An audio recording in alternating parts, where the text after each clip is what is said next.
Development of a project definition requires a series of steps to be completed as part of an overall process.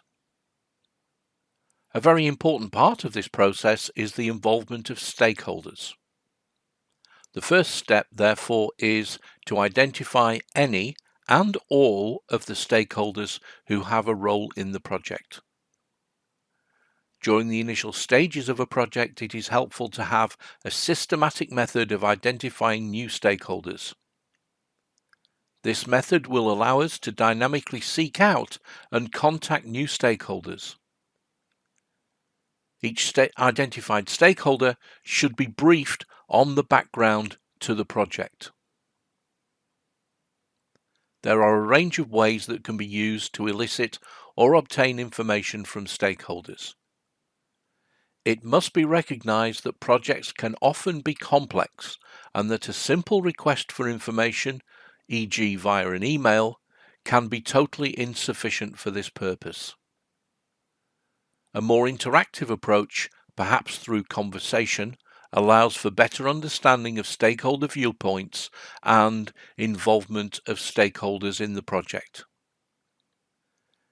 Care must be exercised in the approach taken to engage stakeholders in a project that both aligns with the needs of each stakeholder and the needs of the project.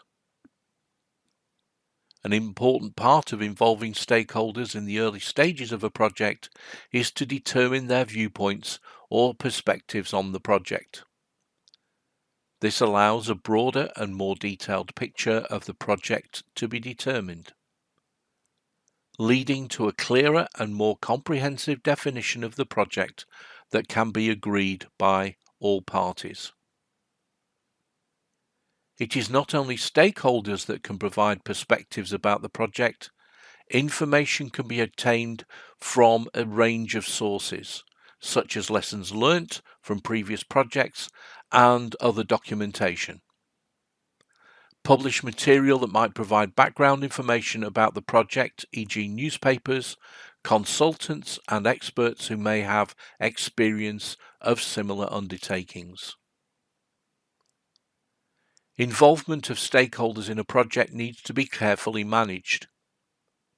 The mode of communication, stakeholder availability, and content of discussion are all relevant considerations for determining effective and efficient stakeholder management approach. A primary contact for each stakeholder should also be identified.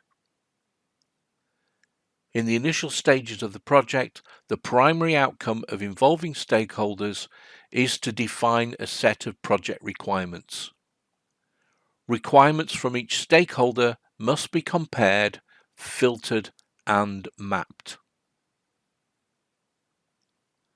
The analysis of the range of requirements provides a rich picture of the project that needs to be balanced, combined, and shaped to produce a consolidated definition of the project.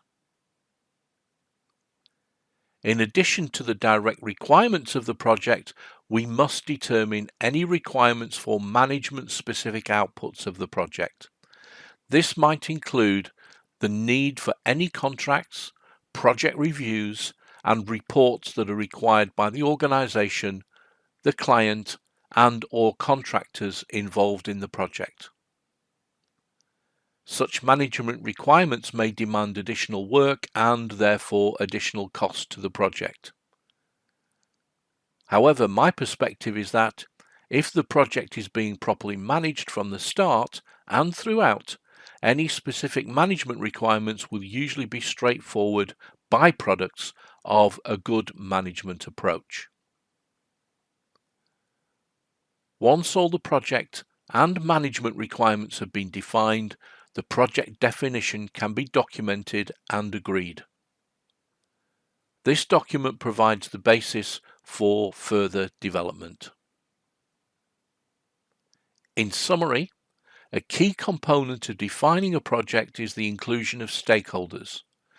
This has a twofold effect: to involve stakeholders in the project to obtain buy-in and to elicit their requirements for the project. Collecting, assessing, and consolidating information about the project helps to create a project definition that can be agreed and will focus further development to produce the specified outcomes of the project.